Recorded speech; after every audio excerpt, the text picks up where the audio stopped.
According to a study done by Javelin Research and Strategy, over 15.4 million Americans have been victimized by identity theft each year.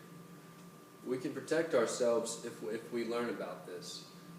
Today, I'm going to go over some main points with you, like from credit card and debit card theft to online theft to just other general ways. Even our children can be victimized by identity theft.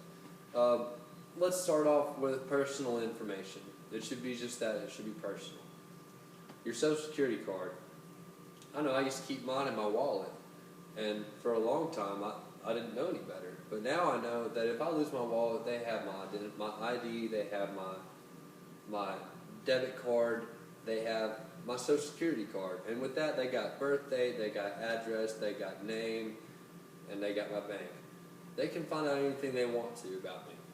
Well, it should be just that. It should be personal. With a Social Security card and a birth date, there are people out there that can steal everything and terrorize your life just with those two pieces of information. Passwords is another thing. You know, the most popular password is actually the numbers 1, 2, 3, 4, 5, 6 together. Just that simple. You'd think they'd come up with something a little more clever than that, but they didn't. There's actually another very popular password, which is actually password.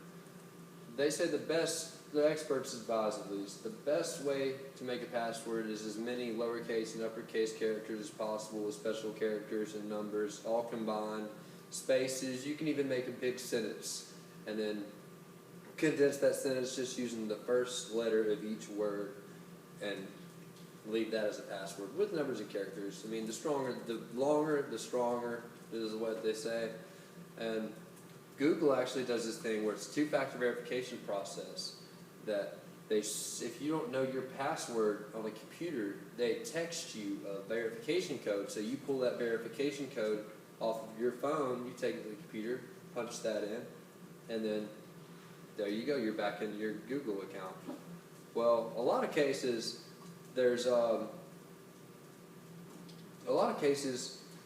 people won't have your cell phone and your bank information at the same time. That's very highly unlikely.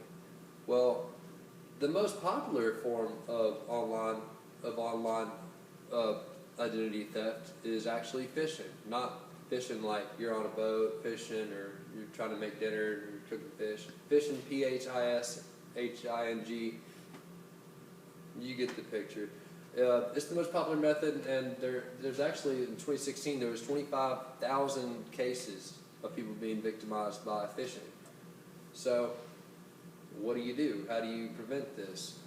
Well, it's going to come regardless. If you use the internet, you're going to have pop-ups or fraudulent emails, and the way to tell that if they're fraudulent or not is what I was told is to wave my mouse around on the link to tell if it's real or not, because they can come in there and say that, hey, I'm the IRS, and you owe me $5,000 and it needs to be paid by Tuesday. If not, I'm coming to your house, I'm seizing all your assets, I'm taking you and your family to prison, and that's it. I mean, you can also be hit with, hey, you won the lottery. You know, we're about to give you $5 million. All we need is your email and all of these other codes. Well, hopefully you're smart enough not to do that, but the best thing to do is if you feel like it possibly is legitimate, type it into the URL yourself so that you know that your hands were in it, not theirs.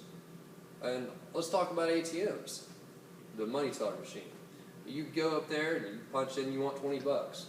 Well, sometimes when you put your card in, there's a device that scammers are using called the skimmer, and it attaches to the top of the card reader, and when you slide your card in, it can read and create a carbon copy of your credit card or debit card, and then they have that. Well, you're thinking, okay, they don't got my PIN number, so I'm fine. No, you're not, because they probably got that too. They got cameras with zoom lenses that are so super tight. They can zoom in so hard and pick up every code number you punch in, so they can get that too easily.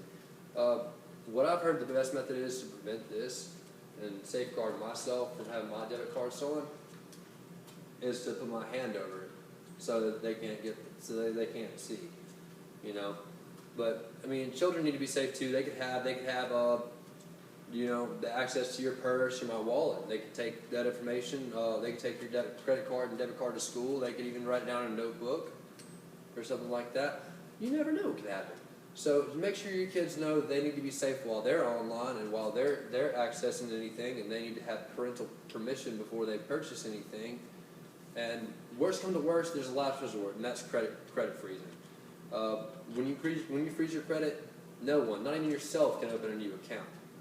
And really, I believe if everything's in place the way it's supposed to be, and we follow these simple guidelines, that we can outsmart them and we can protect ourselves from identity